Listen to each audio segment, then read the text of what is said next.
Walking Dead Underground. Good morning, good evening, and good night. This is Cooper Andrews, Jerry from The Walking Dead, saying deuces or hello, whichever this is for, the beginning or the end. Let this work always. Also, be nice to everyone. Now your hosts, Cinik, Igrihe, and Ryan. And you are listening to the Walking Dead Underground podcast, and I'm your host, Cinik, and joining me as always, my co-hosts and good friends, Igrihe and Ryan. And we're very proud to announce that our very own Ryan George has been nominated for Disgruntled Podcaster Man of the Year. Congrats on that, Ryan. But on this week's show, it's time for the showdown. Rick versus Negan, good versus evil, because it varies depending on who you ask. We break down and review the action-packed, surprise-filled Season 8 finale entitled Wrath, because we are the Walking Dead Underground podcast. Like, listen, subscribe. Most importantly, try not to piss off Maggie. The episode opens on a somber yet interesting note. Rick thinks of those walks with Carl long ago and has a long look at himself in the mirror. And then he finally asks Cinik, how did it happen? How did Carl get bit? Ryan, Siddiq's mom actually had a pretty horrific theory that if you believe of the concept of the living soul, it's actually trapped in the body of the walkers, and by killing them, you're setting them free.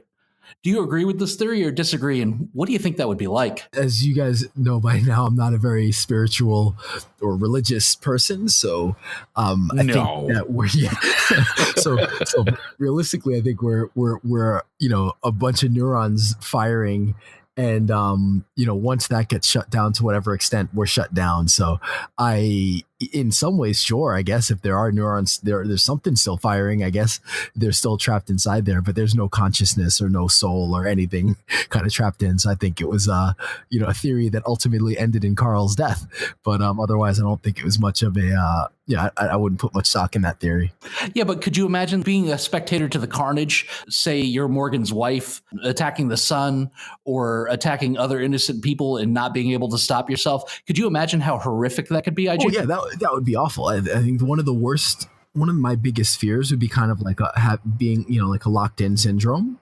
So that's terrifying. The idea that you're consciously there, there's something there, but you have zero control over your body, over your surroundings. So that part is absolutely terrifying.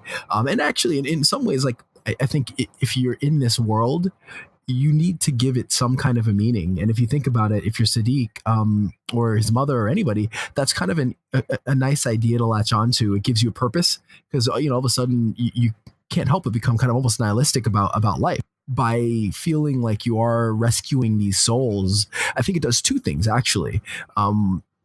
One, you see, now you got me all getting philosophical. No, it's like, so two purposes. I think one purpose I think would be it gives you purpose. But the second thing also is, at the end of the day, you're a murderer in some weird way. You're killing walkers, and whether or not you like it, they are living beings that you have to kill. And so by telling yourself that you're releasing them, it almost gives you permission to kill the walkers. So, now I'm turning around in it. Now I think there is value to that theory, even though it's wrong. You're sitting here saying you're killing living things, and it's been widely established that they are, quote unquote, the dead. So they're not living things in that way. However, the validity in what you're saying is absolutely there, that especially if you happen to come across one that looks familiar to you. Now, whether or not they were someone you liked in life might change how you kill them, I guess. Maybe it's a little more spectacular if it's somebody who was a dick to you. But, still, releasing them, because like you were saying, that like trapped in syndrome or something, like if there is something still in them and they get to watch their shell doing all that horrific shit, releasing them from that would be absolutely justifiable and a good way to show Cinik that you care about him as a person, which is what I think Carl was trying to do more than anything. He was trying to prove to him, like, okay, you told me something intimate about you, so I'm going to show you that I respect whatever you're saying and go along with it. Well, he even explains to Rick after basically Carl died, paying respects to a woman he never met. Rick gives it a moment of self-reflection and kind of walks out. IG, has Carl's death and maybe the words in the letter opened his eyes that there has to be another way? Oh, absolutely. And there can be nothing else, because he was headed down basically a dead end road. He was going to get to the end and there's nothing there. and he had to turn around, get back off of that path, and find a different way. Because if you look at just most of this season, when he was hell bent on killing Negan, well, when you get to that point, now what? Like, if you actually kill Negan and you decide none of the saviors are able to be actually saved, you're not going to kill any of them. None of them are beyond reproach. You're just going to do your thing. What now? Now, you just, like, especially if you saw what happened in this episode where they all threw up their hands. I mean, you can't still go just crazy. Like, Carl had a lot of value in what he was saying, because, I mean, even if you look at most of the history places in the world, when wars reached their end, it didn't reach their end by literally killing everybody else. It got to the end by some decisive battle, or some side decided that they had had enough and armistice is agreed upon, right? So you don't have to get on this I'm gonna kill everybody mentality, and that's exactly where Rick was. And the only thing that pulled Rick out of it was Carl's death and the letter. So literally the best thing that could happen to Rick happened. And it was an unfortunate thing to have to lose a child. And, you know, no parent ever wishes that upon anyone else, that they would lose a child.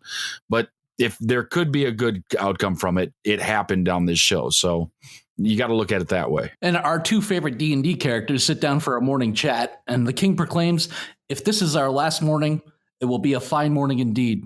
And Jerry tells him, "This isn't the last of shit." Ryan, based off this hilarious back and forth between the king and Jerry, do you sense that their relationship has grown more, that it's more of a friendship? Yeah, I think before you had a king and a servant, and here you see Jerry's affection for Ezekiel hasn't changed at all, but they definitely seem like they're on the same level rather than a king and his servant. And it's amazing. And you know, watching that interaction makes me wish we got more of that this season. Like, I mean, we probably got 10 minutes of screen time from Ezekiel. Definitely this half season we got almost nothing. You know, it's like, where's that? You know, those are the interactions where this show really works, and those are moments where the show really knocks out the park. And that was an amazing scene, and with obviously limited dialogue, but you just feel it. It really works, and I wish we got more of that to this episode, and we wish we got more of that this season. And I hope that they lean into that a little bit more next season, because that was awesome. Probably one of the best moments of the season. Well, if I'm going to sit down and have a conversation with anybody on the cast, I think it's going to be those two guys.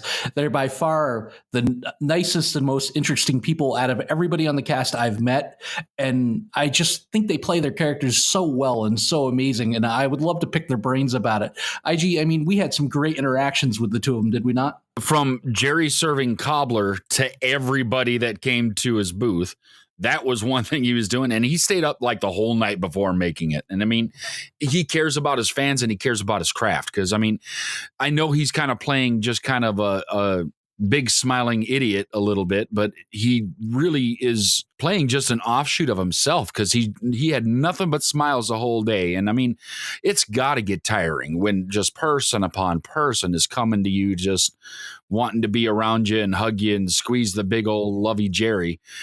It's still got to get tiring, no matter how much you love the fan interaction. When you see 1,000 people in a row, come on, it gets a little bit on you. But he showed no weakness in any of that, and he kept doing. And Kerry Payton was 2 booths over from him, and the man just beaming from ear to ear all day. He was so excited to meet every single person, and he took individual time, and so did Jerry. They both took individual time with everybody that came up to get an autograph and everything else. Yeah, they're charging for them, but it's not an exorbitant rate what they were charging. I mean, I got pictures with both of them, and that was a little more expensive, but still not exorbitant. It wasn't crazy.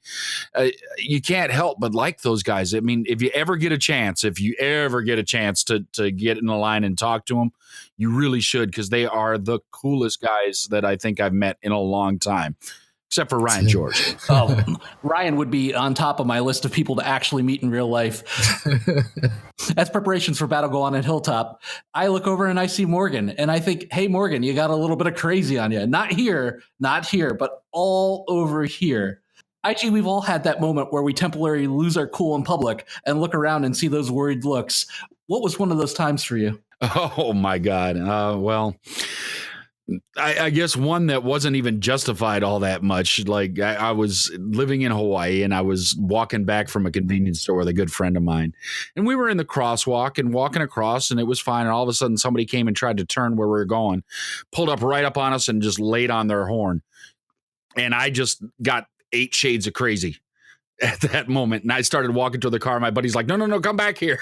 I was going to go pull the guy out of his car and beat him. Because I don't know. And I don't know why. Like any other time I'd have been sorry, waved my hand and walked faster. This time I just wanted to go kill somebody. I mean, I had crazy just oozing out of me at that moment. And probably for the next hour, I was just ranting about this asshole beeping at me in a crosswalk.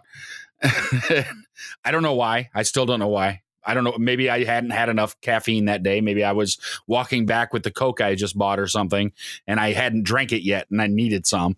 I don't know what it was, but it was bad. I was all kinds of loony. Morgan tells Rick, we're worse off than we were. What you did back at the bar was wrong for you. I mean, we've lost everything that's good about us. Ryan, is he right? I mean, are the Morgan and Rick from season 1 buried? And have they lived long enough in the story to become a villain? I would say pretty close to it. Morgan seems to just be unhinged and, almost going through some, psychosis. I mean, they all have to have some form of like PTSD. But I think that Morgan can kind of forgive a little bit more because it seems like he's really struggling with it. And at times, he recognizes the need to kind of isolate himself and he recognizes that there's a problem there. I think Rick has really just become a villain and there's no reason for it. And yeah, I think that's a moment that puts him over the edge and it's not something that's forgivable. Sure, he's like the main protagonist of this show and he has been for a long time, but what he did last week really is unforgivable. I mean, he's done some bad stuff and I think he's a villain. And yeah, now obviously they're going to write him back as the hero and hopeful, and he had his nice little speech at the end, but that doesn't make up for what he's done. Like, he's done something truly awful, as bad as any of the main villains in the show have done. So yeah, I think the Rick and Morgan from season 1 are definitely gone, and not replaced for the better. Here's the problem with them going, and I realize it's TV and they can't, but here's the problem with them going late on the governor. The governor did some horrific shit when he was introduced, and they never really touched on that. He's a creep with his dead kid locked in a closet, and he wasn't that bad of a guy until he slaughtered his whole team, but he was never really truly a bad guy. We introduced Negan, the next big bad guy, and sure, he's doing some bad, shady stuff. I mean, he beats a couple people to death to make a point, but he isn't the Negan from the comic books. So this makes Rick look much more like a villain than he should. He's really dancing on the dark side before this episode. But Negan tells Gabe, IG, he decides the only thing better than one set of fake plans is even faker plans to set the heroes up. Gabe tries to make a break for it, and Eugene catches him and dresses him down. He says, look at you. Where does your faith go when you truly need it? You and I are both huge Eugene fans, but at this point in this episode, are you still holding out hope for haircut to double cross? Now, actually, like at the end of last week, I wasn't. That momentary speech from him, where has your faith gone? That clicked to me because there's no way he would have said that phrase to Father Gabriel without having some form of meaning. Because one thing about Eugene is he knows what he's saying. He doesn't just, he does talk a lot, but most of the time when he's talking, he knows what he's saying. Most of his words are measured. So he doesn't say things without there being a point to it. And asking him, where's your faith, means to me, like, you don't even know what the fuck is going on here. Just be patient. It's coming. So at that moment, I started to go, he's going to redeem himself completely in this episode. Oh my God, here it comes. So I had lost all faith last week after everything that happened with Daryl and Rosita. How about you, Ryan? Did you think that they're possible that there could still be a double cross in line? And did you think that Gabe was done for, that he was about to get Lucille? I didn't put 2 and 2 together when he said that to Gabriel, that he meant it was a subtle hint. And my thought was just, if he does turn, I'm gonna be pissed because it just doesn't make any sense. There's no reason for him to turn at this point. So I was kind of sold on him not turning, but also knowing, this being The Walking Dead, that if he does, which I wouldn't put past them, I'd be pissed because it's not earned. But no, I didn't, definitely didn't really see it coming. And I've been obviously we could go back to our first episode for the season. I've been on, team Eugene's, fully savior for a while now. So yeah, I didn't see it coming. Yeah, I didn't either. I like IG. I bought what they sold last week. I really thought that there's a possibility this guy is just flipped and he's staying on the team that treats him better. And I can't say that I would personally blame him, because Daryl and Rosita sure as hell didn't show him a lot of loyalty once they got out of there. They're like, hey, buddy, clean you up and let's take you home. I mean, we're going to win this thing. It was nothing but hostility. And I wasn't sure by his reaction because he was angry. He was scared. Eugene's not a huge fan of killing people. And I think he feels some sort of kinship with Gabe with everything they've been through. So I was kind of buying what they were selling. I didn't think he wanted to kill him, but at the same time, I didn't think he was going to fight to save him. I was a little worried about that. Jesus tries to talk Morgan down and goes all Arya Stark on him, basically telling him to stick the dead with the pointy end, but use the blunt end for the living. Ryan, in a time where the living is as dangerous as the dead, or at least they've presented themselves to be, is it that easy to just stop killing? I'll knock you out, leave you unconscious, and then I'll go my opposite direction and hope you don't come back and kill me? Yeah, Jesus is a little too Jesus-like, I guess, in this situation. Like, I think realistically, it's war, and you're gonna have to kill people, and you hope that when it's done, it's not kind of a necessary evil. But yeah, I don't think it's realistic to tell to your most seasoned, hardened killer either. It just doesn't make sense. It's not a useful approach at that point in time, especially kind of marching potentially to your death.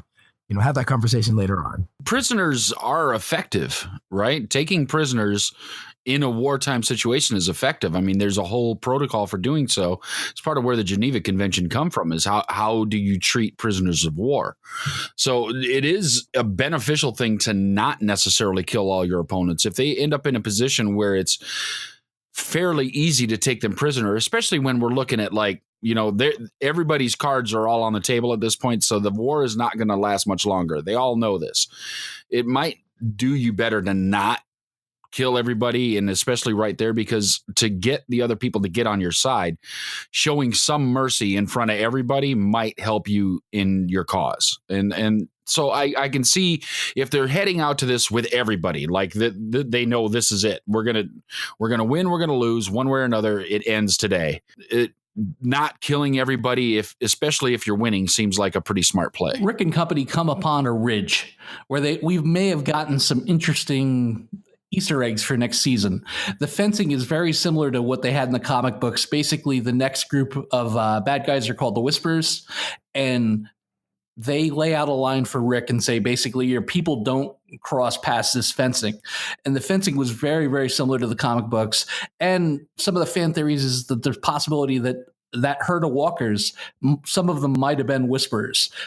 There was also something else, too, later in the episode in Dwight's note to Sherry, where there was an infinity symbol, which is also the leader of the Whisperers' belt buckle, which is prominently displayed in the comic books. So I don't know if they're leading that way. I don't know if they're hinting towards that, but we'll kind of see how that works out. But if you're not familiar with those bad guys, you really should take some time, read up on them before they come, because they're interesting and they're terrifying.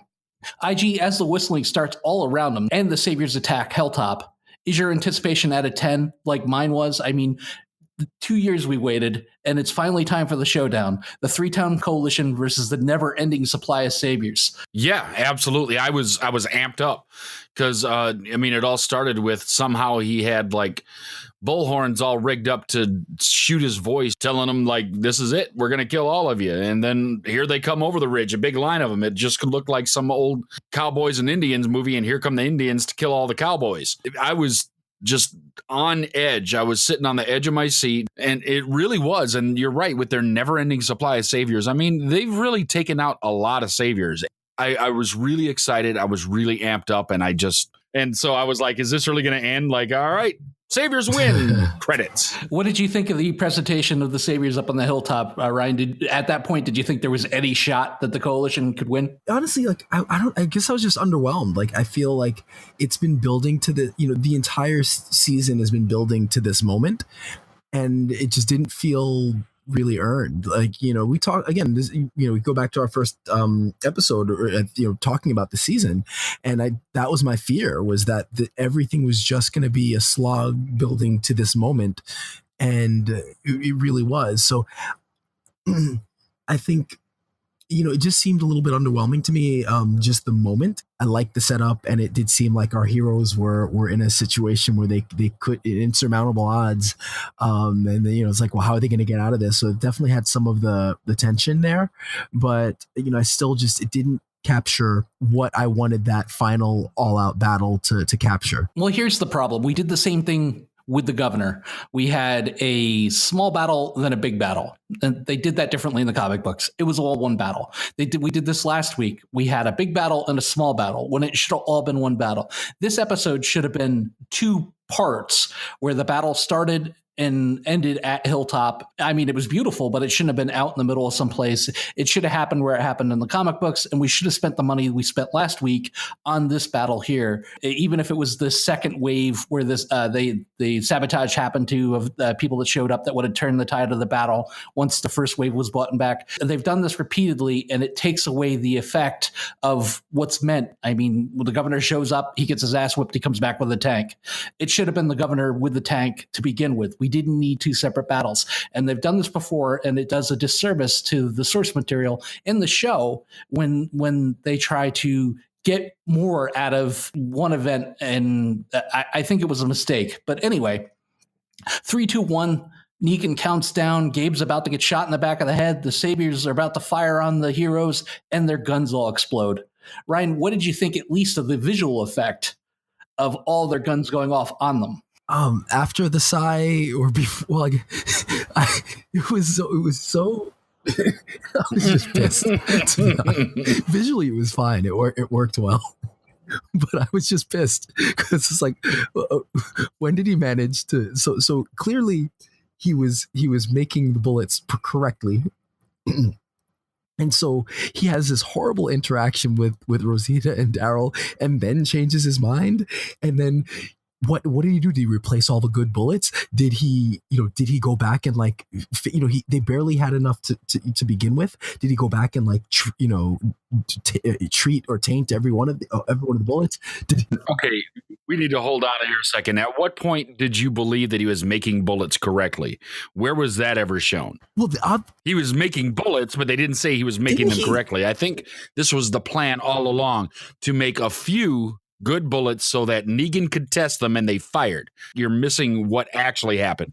There's nothing showing that he was making good bullets. He says to Gabriel that Gabriel gave him the idea of how to mess with the bullets. He actually tells Gabriel he actually says it to Rosita afterwards, that due to Gabriel's ineptitude, it gave him the idea to do this, and then. But they hadn't actually been producing many bullets at that point. Like, he started mass production after the capture and thing going back, but he had already known that he was going to be making fucked up bullets. I think that's so clear. I think you're getting too caught up in the other part of it. That he intended on making bad bullets, because I mean Eugene is this genius. Like, if he's going to make bad bullets, he'd make them. But the other thing is, if I'm Negan, Negan shouldn't trust Eugene 100%. So I would, I'm just going to take the bullets that Eugene gives me, and I'm going to test out random bullets and make sure that they work. And nobody, there were what happens if, on the way there are a bunch of walkers, and they got to shoot some walkers, and they all blow up, and they like so many things could have potentially gone wrong prior to that moment where everybody at the same time shoots, that it just pissed me off. So even if we grant that Eugene had intended on doing it, so many things could have and should have gone wrong if Negan just used just regular R&D work, that none of that should have happened the way it did. And so it just pissed me off because it was just written for convenience. Well, it shouldn't piss you off. You know what show you're watching. Well, You're right. if we look at Negan, I mean, some of his biggest defeats have come at the hands of trusting people that he shouldn't trust. I think he believes everybody's as weak-willed as Dwight, and even Dwight was doing stuff behind his back. But I mean, he trusted Sasha to just kind of go along with the plan at the Battle of Alexandria. Now he trusts Eugene sight unseen with making ammunition, which is almost as important as supplying the guns. IG, what did you think of the swerve? And did Eugene just pull a Tyrion Lannister and single-handedly change the course of the war? Well, that's a good analogy because that's exactly what happened. He, by himself, changed everything because now the backfires killed some of the saviors. It maimed some other ones, just gave little owies on their hands to even some more, but also disabled all their weapons. So even if they had some ammunition that would work, now they don't work. Those guns are useless. They can't be remachined or fixed or anything. So even if they picked up their stuff and ran away to try and fix it so they could fight later, that's out of the question. And I fail to believe that they left there with only some of their guns. I'm pretty sure the plan was bring all the guns. So I liked it. I did. I didn't groan. I mean, Ryan groans at everything. I'm just used to it at this point. I liked the visual effect. I actually took the time and saw it in the theater, and people actually stood up and cheered when it happened because I had no idea what was going to come next. I was hoping that Eugene would pull something out of his hat, but I figured that he wouldn't put himself in the line of fire by being there when it happened. So when it did happen, it took me by surprise. I was as happy as everybody else in the theater. I thought visually it was done right. I wish there was a little bit more of a battle before it happened, but I liked it. It was an effective way to kill some of them, but not all of them, injured some, and get their attention to, hey, all right, it's time to stop fighting. Because like you were saying, usually it takes something to make people lay down their arms, like some big event or some tragedy or a bomb or a battle that just completely doesn't go your way. So the guns exploding in their hands, that's enough for them to go, all right, we're done. Even though there's an unlimited supply of saviors to come back them up, we're stopping this war now. Back over at Hilltop, they're being chased by another large group of saviors, and Tara and Al put their self-sacrifice pants on, and they go back to face them. And suddenly there's an explosion and a fireball. We get two big surprises out of the episode, Ryan, as Aaron and the Oceansiders come on the counterattack. What did you think of the scene, and was it a little brief? What's worse than Deus Ex Shiva? Deus Ex Oceanside. That pissed me off too. Like, come on. See, he groans at everything. Seriously, See, everything. They just show up just in the nick of time with some Molotov cocktails. That's like, every story. Every story. I mean, there wouldn't be any effect, Ryan, if they showed up after the battle with their torches and said, "Oh shit, everybody's dead." Fair enough, but like, or stood there for an hour and a half before, waiting, whistling, and twiddling their thumbs. I mean, they're just going to hang out and go. They're going to be along shortly. Look, I'm totally on board with like suspension of disbelief, but like there's a certain limit, and this episode exceeded that by far. So I'll just say that. Look, I get it, but you know what? To be honest, I wish that this wasn't what we knew this was going to happen, and it's kind of silly. Like, give Oceanside more of a responsibility, make it, so Aaron just had this weird side journey where he just kind of goes there and he gets 5 minutes of screen time to, we think he's gonna die, maybe he's not, he's whatever he's doing, and then they show up and they throw some Molotov cocktails and great, now they're part of the team. Like, that story could have been done better, and instead we got kind of, just a cliche. They just show up in the nick of time and help out, but they really were unnecessary. Yeah, maybe Tara would have died, and I'm not sure if many people would be that upset about it, but I don't know. It just seemed it was unnecessary. And yeah, that was what pushed me over my like suspension of disbelief meter. Alana Masterson would be pretty upset about it. But to be fair, I'm less, I actually like her character. I know like a lot of people. Oh, so you don't groan at Tara, but you groan at all this other stuff. I take that back. I liked her up until this season, but no. I liked her up until her whole thing with Dell. Not Dell. I personally love the scene. I wanted more of it. I mean, they could have built up the suspense a little bit more on it, but I was extremely excited to see them show up and kind of get a little bit of retribution for everything that's happened to them and kind of sway the course of war. I saw the movie in Jersey, so when they said that they could hear the baby all the way in Jersey, of course everybody cheered, because I don't know why they do that at concerts too. That's a one way to get the pop, is when Mick Foley comes out to the ring and says, "Hey, Syracuse," and everybody's, "Hey, we live in Syracuse, so let's cheer." I loved it. I really did. I understand that in real world application that they would have been a week and a half too late and they would have showed up to just smoldering corpses. But for show's sake, I loved it. It felt like it came right out of a comic book for me. I was excited about it. IG, how'd you feel? Yeah, right at the moment when it happened, I was watching it and I'm like, and they're sitting there like hunched behind the stuff with their guns. Like, we could take a couple of them out, just wait for them to cut a couple more steps.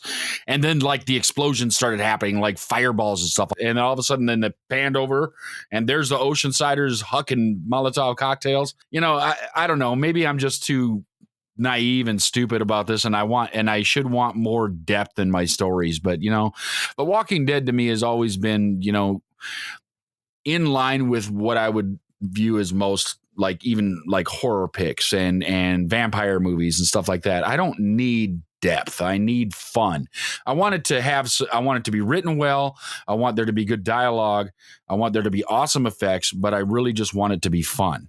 And that moment was pure and simple fun. And so I liked it. It doesn't cause me to groan at all. We cut back to the main battle already in progress to have Eugene, Gabe, and Dwight all get their licks in on Negan before he runs off injured.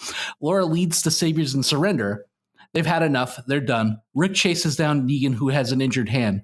Ryan, like I said previously, we waited 2 years for this final showdown between the two leaders. I mean, what did you think of the fight? Did it pay off? And why did they feel the need to injure Negan going into this? I like the scene. As brief as it was, we've seen Negan and Rick fight a couple times now, and so I guess we didn't really need more of the same. And it was interesting to see, Rick almost defeated and actually reason with Negan, and Negan actually show emotion. That was really, it really worked for me like that. I actually liked that part. And then we see Rick, who's still evil, slice his throat, and I actually thought that worked, and I was actually genuinely surprised. And for a moment I thought, wow, that's the end. That's the end for Negan. And in some ways it's weird because as a scene it seemed underwhelming, kind of on its face it's kind of underwhelming because you don't expect the big knockdown drag out fight between them, but it worked for me. And then that he gives his speech and he saves him, like, I don't love the lead up to it, but the actual content works. And it does set some interesting things up for future seasons. But no, I actually did like that scene at the end. I liked it. It left me wanting more. Like, I wanted more of a knockdown drag out fight. I wanted Rick to get a clean win against Negan, at least physically, before he resorted to what he was resorted, or for at least Negan not to be injured, where there was no doubt that if we're putting Rick over Negan, it was done because he was a stronger leader and a better fighter, and not because Negan had an injured hand. I don't know why the show took such great lengths to protect Negan's character in that moment. Was it kind of reminiscent of what Rick did to Shane? I mean, he talked Negan down, Negan lowered his guard just a little, and then next thing you know, the knife is out and he stabs him. He slits his throat. Do you blame Rick for resorting to these tactics? Could it be considered less than heroic? Or is there just no rules in Mortal Kombat and you win any way you can? That's his move, man. That's his move. That's what he does. I mean, Hulk Hogan has the leg drop, the Iron Sheik had the Cobra clutch or whatever. That's his move. You talk you down, stab, right? You got to have a move. But, there's an old saying, and it's been around forever: all is fair in love and war. If this is really war, you know what? If you're able to like get somebody's guard down and stab him in the neck, you win. It's fair. Is it cheap? Sure, but it's fair because this is war, right? They've all said it. Both sides have said this is war. We've been told all season it's all out war. It really hasn't been all out war, but that's what they told us we were going to get. that's fine. But I don't really have a problem with it. And actually, I think it worked better that they didn't do knockout, drag down of these two guys going back and forth together for 8 or 9 minutes. I think that would have got boring real fast.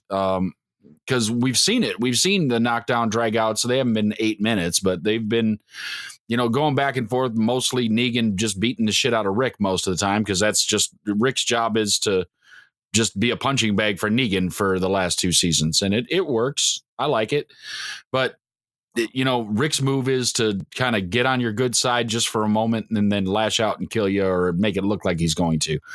Hey, can you blame him? You got to have a move, man. As seen previously on The Walking Dead, may my mercy prevail over my wrath. The Walking Dead gets a double word score for using the first episode and the last episode being mercy and the first episode being wrath.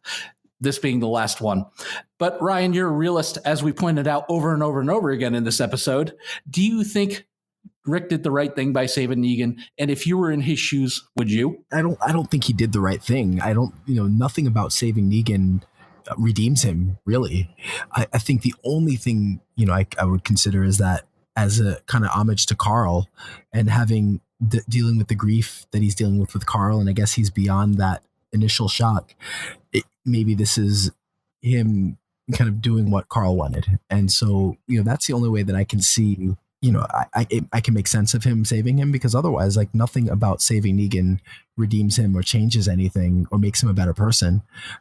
So, I mean, that's really it. I think it's just he's doing it because Carl wanted him to, and that's it. But would you save Negan if would I? No. Not after all that. No. Why to gloat? To leave him the opportunity to stab me in the back? No.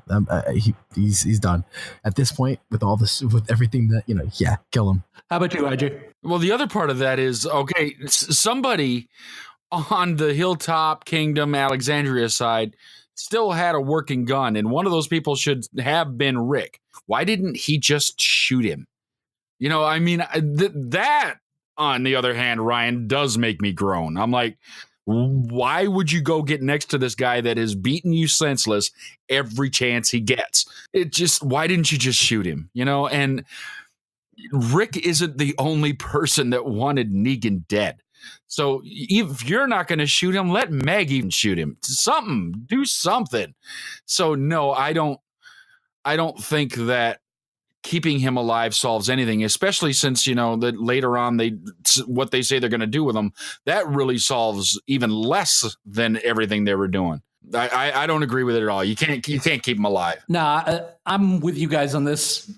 If you've got an evil that big and that vast and that manipulative, if you got somebody with that kind of stroke, because those saviors are still out there, and even if they turn the other cheek, this guy could get him back into the fold if he shows back up and gets back out.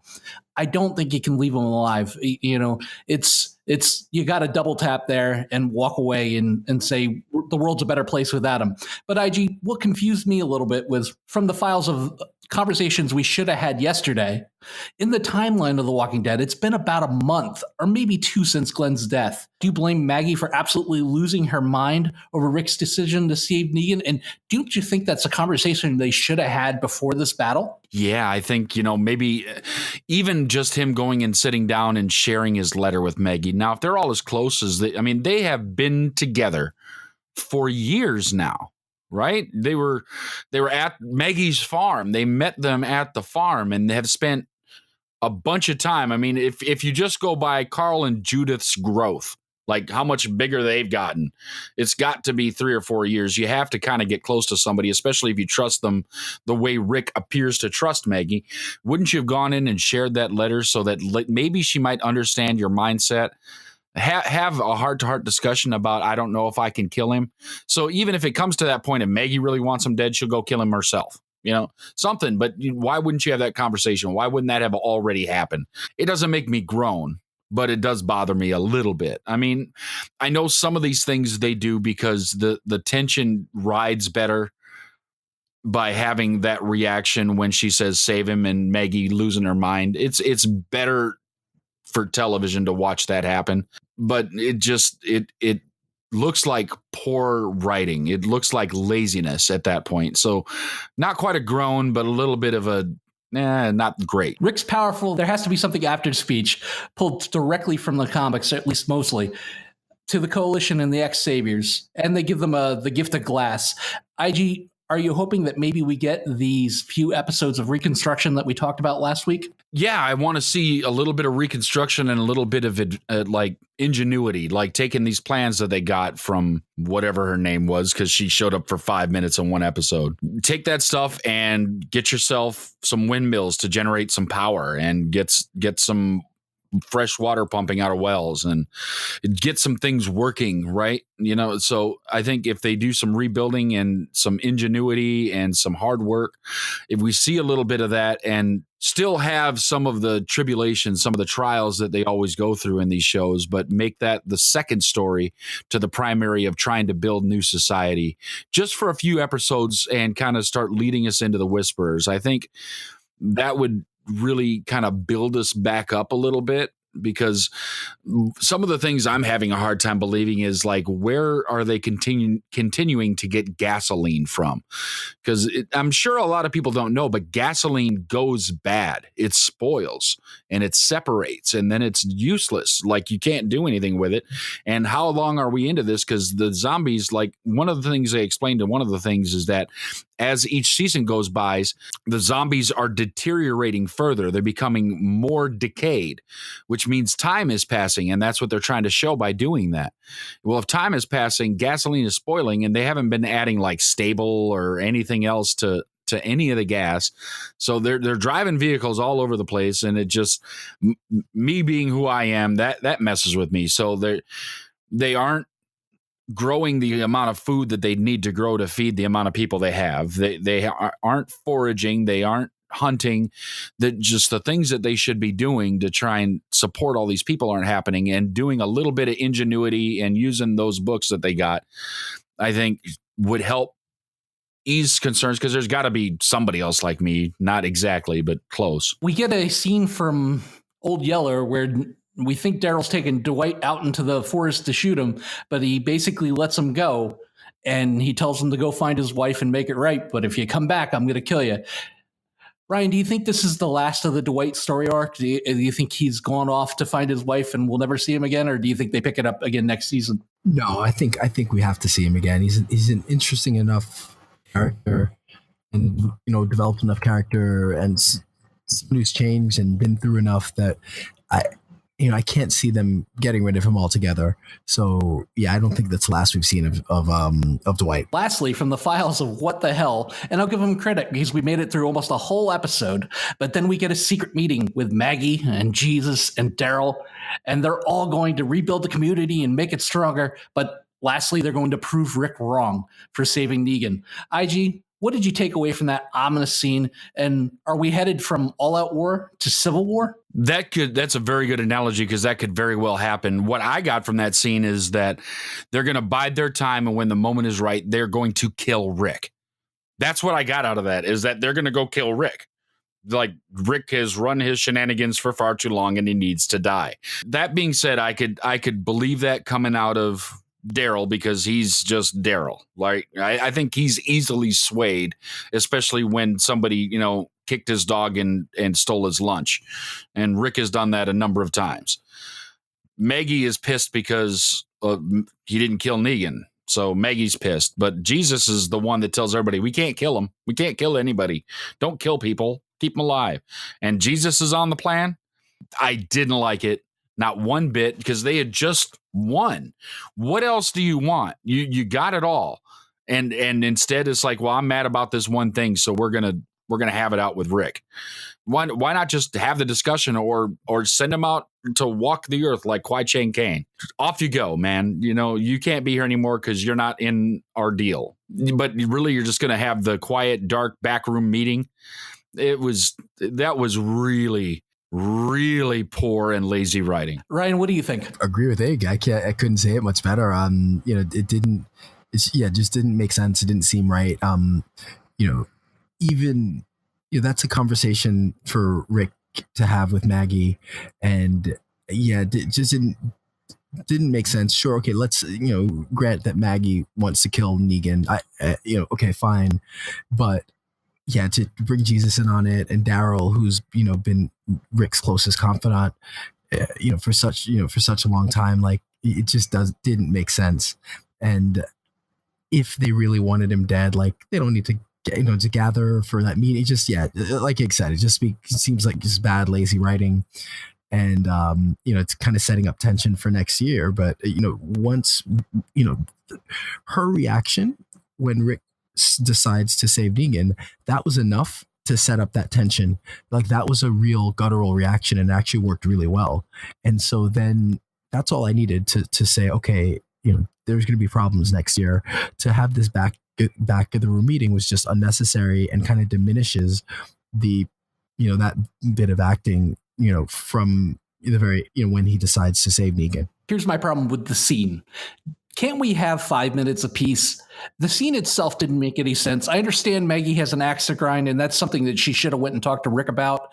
But Jesus being involved, Jesus is telling everybody that we all need to get along and work together. So I read into it a few different ways. One, they're going to try to kill Negan behind Rick's back. Two, they're going to build themselves up to the premier force. And when the next threat comes along, we're going to show Rick that we can defend ourselves. We don't need him. And, that you need to be strong in situations like that. Those are the ways I saw it going. I really hope that they're not going to try to wedge Maggie, Jesus, and Daryl as next season's villains. Negan has caused such a divide in the Walking Dead community that I think you're further going to divide it if you try to turn these communities against each other, when the whole theme of the episode is, now that the threat is over, we now need to work at the real threat, which is the dead. I honestly hope they don't go in that direction. Ryan, Negan survived, is locked away. His parents, Michonne and Rick, are standing over top of him, lecturing him, and they basically say, we're going to lock you away for the rest of your life. How many episodes in the next season will this actually last for? Your thoughts on the episode and your ratings. I haven't read the comics, but I'm aware of kind of where things go. And obviously without Carl, it means that it's going to be a different dynamic to a large extent. So he's going to be important next season, and it'll probably be pretty early on. I think the one good thing about this is that we can't really predict where next season goes, which is nice because pretty much beat for beat we knew what was happening this season, and it's kind of unfortunate because it took a lot of the drama away from the season. I'm kind of excited to see where they go with it. Hopefully, like the new showrunner breathes some fresh air into the show, and from what I understand, the Whisperers are crazy, and hopefully they can kind of make it work in a way that they really haven't been able to quite make the big bads work so far. I'm kind of hopeful that they kind of hitting the reset button will get the show back on track. Look, you guys know I'm not a fan of this season.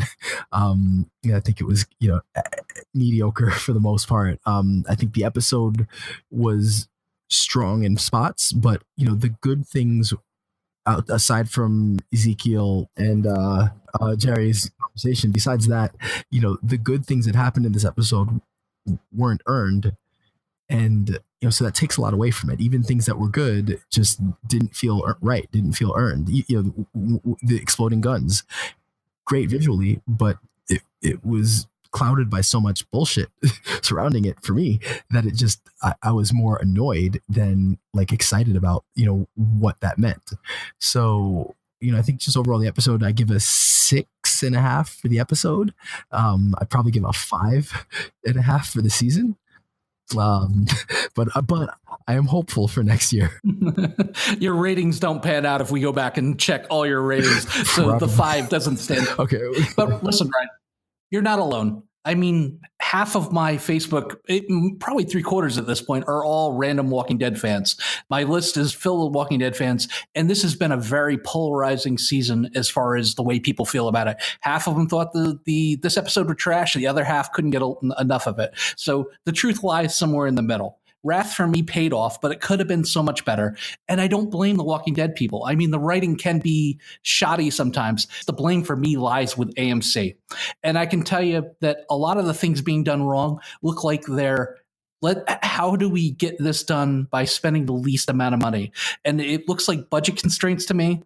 And I know it's going to be unpopular to say this on a Walking Dead podcast, but this is why Game of Thrones is such a strong show, because as we got further into the story, HBO opened up the bank, loosened the purse strings and dumped it out on the floor and said, "Have at it, boys, spend what you want." This epic showdown was everything. It should have been everything. And if you compare this to Battle of the Bastards, you'll see what I'm talking about. You can see what TV it's possible to do on TV these days.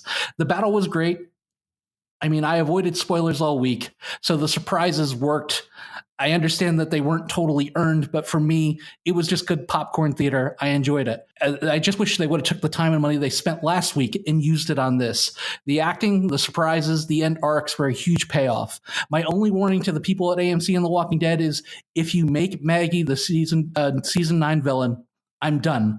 I'll give Wrath a 9. All right, so Negan will be out of his cell by the end of the first episode. Okay, you asked for that. He's not going to make it through 1 hour on The Walking Dead in that cell. He'll be out, and they'll be using him for something. That being said, I liked the episode. Of course, I've already voiced where I had weaknesses in this, but I overall liked it. Some of the performances were spot on. Some were really good. I liked seeing the flashback scenes with Rick walking with his son when his son was still young. That hit me right in the feels. That worked. The only thing that didn't work for me was the two parents over Negan at the end, really. That and the scene in the dark room.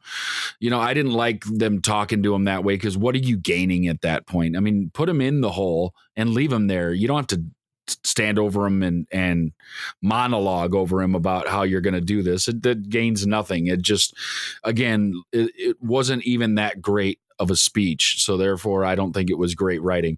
But now his speech on the hilltop talking to the saviors and all the people from the hilltop and the kingdom, that was good writing. And I think his speech was impactful.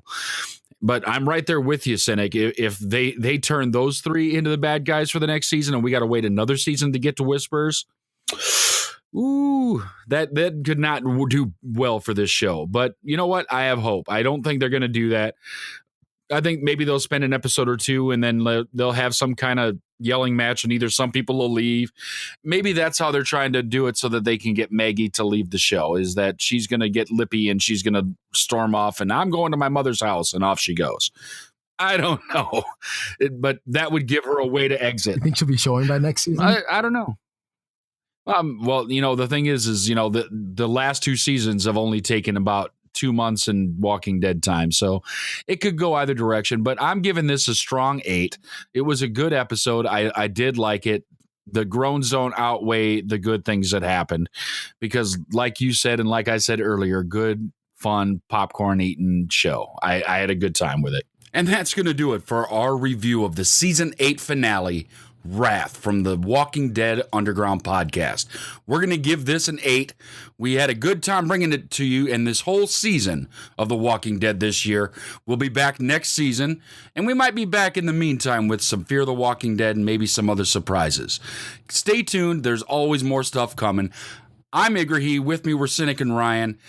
Please share this with all your friends, family, loved ones, and anybody else you know. Continue to like, listen, subscribe. You can find us on the internet at CINIKRADIO.com. You can find us on Facebook at Facebook.com/CINIKRADIO. You can find us on Twitter at CINIKRADIO.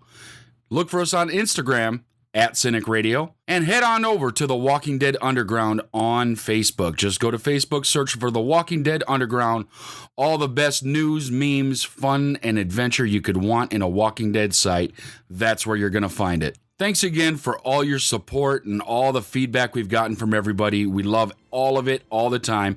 And until next time, don't get captured. Follow the podcast on Facebook, Instagram, Twitter, and at thewalkingdeadunderground.com. Join us in our fight against the saviors.